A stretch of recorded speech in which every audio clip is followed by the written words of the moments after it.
deeply concerned about the proposed law on border, and I do not like the rhetoric that's demonizing Mexicans and Mexican Americans. I think that's a very, very dangerous thing to do. It's a very divisive thing, and I think it was important. The narrative that I was hearing on television, on radio, were not satisfying for me. And so I said, well, I'm going to run and at least put my opinion on the table for whatever it's worth and whoever wants to listen. Thank you. And my question is, there are 8 candidates running for mayor. What sets you apart from them, and why are you the best candidate? I have a great deal of experience in watching politics in El Paso and participating, both at the city and the county over the years. I've served under various representatives, under the county judge, and I have worked with department heads. I've watched the development of the budget, and so I have a kind of an organic understanding of how things work. And I also have an organic understanding of the subterfuge that passes for what you see, the top surface of politics, and then what really goes on in the bowels of the politics. And so I think I have something to contribute to that regard. What are the top 3 priorities that you will address on your first day if you are elected? And because this is International Women's Day, and because Hispanic women earn less than half of what white men do in this community, what specifically might you do to address gender equality? The most important thing that I can bring to the table is a change in the conversation. Unlike, I think, most other candidates, I believe that we're looking at an economic crisis in this country.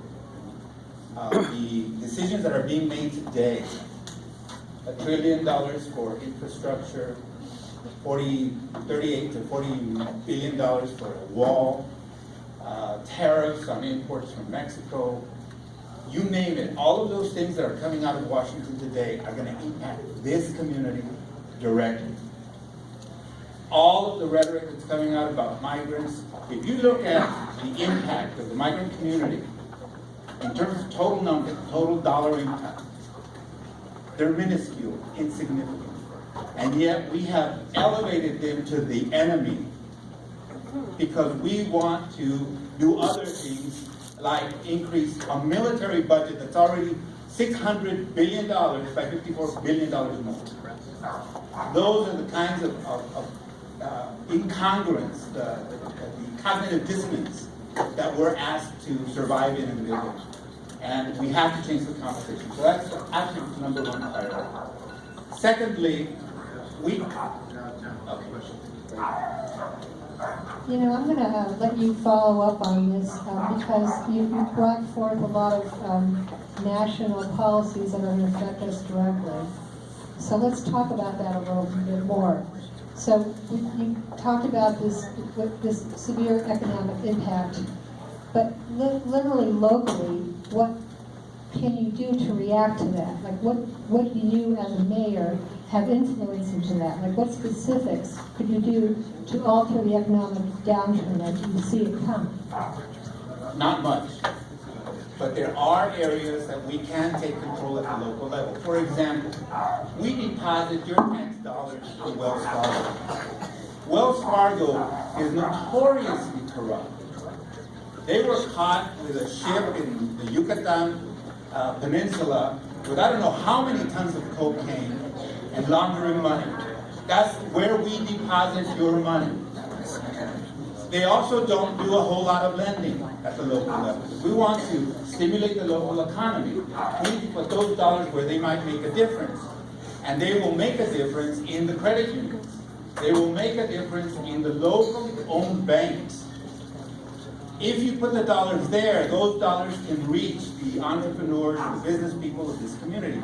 That's one example of how you can, by changing the conversation and stop just going along with what's going on at the national level, saying what can we do at the local level, that'd be number 1. Number 2, we really have to look at whether we continue to push these bond programs.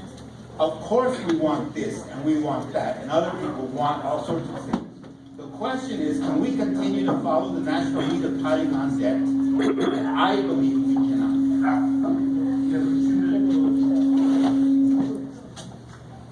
Sorry. I do not have all the answers. And one of the things to follow up on the question in another aspect that I want to do on day one is to reach out to you. At the Northeast Forum on Friday, I asked everybody, and I'll ask you, what is the number one problem that you have that you see in the city that you would like addressed? 5 seconds. 5, 4, 3, 2, 1. Now, I want you to think of that problem and come up with a number one solution that you think might be helpful. And I'll give you 6 for that. 6, 5, 4, 3, 2, 1. Why don't we know the solutions that you came up with in this room? That's not on the politicians. We have to get away from giving our power away to authoritarians and to people who will run our lives. We need to take control of our lives. We need to hear your solutions. And I'm going to be there to listen to you. Thank you very much.